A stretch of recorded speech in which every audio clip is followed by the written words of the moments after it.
Red Dead Redemption 3 is happening. The question is when. In this video, I'll be talking about possible characters, time setting, and even missions.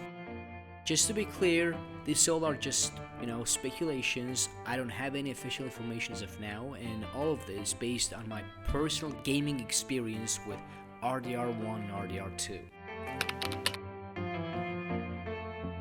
It's most likely Rockstar Games will step even further back in the past, maybe 20 years or more.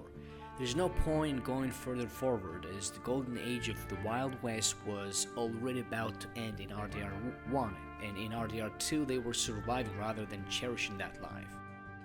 So we're probably going back to the 1870s, maybe even the 1860s, to explore the wildest era where we can see native tribes, outlaws, and the true golden age of the Wild West. First of all, anyone who says Jack Marston could be a main character is dead wrong. There's no way Rockstar Games is gonna make him the main protagonist. He's not that interesting, and in his timeline, outlaws are living their last days. No one is gonna make a game about World War I because Red Dead is about horses and the Wild West. It simply doesn't fit. RDR3 actually might have multiple characters, and here's why. The reason is Arthur Morgan. Arthur was probably one of the best, if not the best, Rockstar characters ever. It's gonna be hard for Rockstar to give us someone more charismatic than Arthur. The better approach would be to tell a story from 3 different perspectives, similar to GTA 5. One of them could actually be Dutch van der Linde. Yes, Dutch. A young Dutch meeting Jose, and the two of them starting a gang from the very beginning. This story has so much potential that Rockstar would be tempted to explore it. But since we already know how Dutch's story ends, and pretty much how the whole gang ends, they might also want to explore other possibilities with completely unique characters. I would love to play as a Native American, where you are a young chief leading your people and protecting them from European settlers taking land and forcing tribes into reservations. As a Native American chief, you need to provide for your tribe, and it's up to you how you do it, whether you become an outlaw robbing banks, wagging caravans, or hunt deer, buffalo, and other animals to keep your people alive. As you can see, Rockstar could go in any direction with a Native American character. Dutch van der Linde's story could focus on him as a young outlaw meeting Jose and later adopting young Arthur and John. We could see Arthur's and John's relationship from the very beginning, including how they fight over who gets to be Dutch's favorite. Based on RDR2, we can already guess how Rockstar might develop this story and its features. In RDR1, John mentions that he was betrayed by the gang twice. That alone led to events like the Saint Denis bank robbery and the train robbery, where John was left behind to die.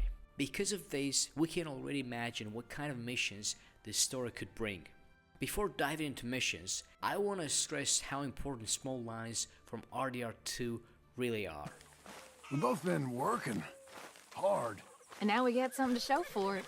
The ranch, this life. It's so nice, John. I hope it'll only get nicer.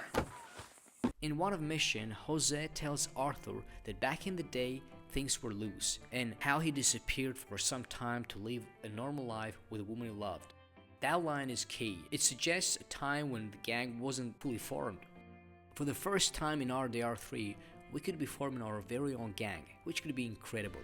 Since most gang members in RDR2 joined later, this opens the possibility to recruit members ourselves. Having that option would enhance the gaming experience like never before. Personally, I would love to play as an agent leader and lead my gang the way I want. Yeah, I thought something looked different. Well, I stopped. Killing in the gang. In one of the cutscenes in RDR2, Tilly Jackson talks about wanting to kill Miss Grimshaw. Arthur reminds her that Dutch doesn't approve of any killing inside the camp except for one time, and that person was a traitor.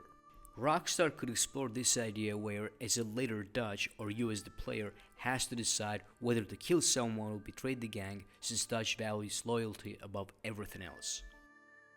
We know that Dutch and Colm O'Driscoll were once allies who later became enemies. Dutch killed Colm's brother and Colm killed someone Dutch loved. This story has so much potential, working together, not seeing eye to eye, fighting and eventually falling apart. You could easily build several missions around this rivalry. In one of the missions in RDR2, Dutch, Arthur and Jose go fishing on a small boat, where Dutch tells a story about how Arthur once bought a bass from the market and told everyone he caught it himself. Later, when they went back to the market, the fish seller asked Arthur about the fish, embarrassing him when Dutch and Jose realized he was lying. This could easily be another small side quest in RDR3, showing Arthur's childhood and personality. I'm really looking forward to playing RDR3, and honestly, it's happening. My guess is no earlier than 2030, since Rockstar Games takes time with game development. What do you think? Leave a comment below. Thank you for watching. If you enjoyed the video, leave a like and consider subscribing.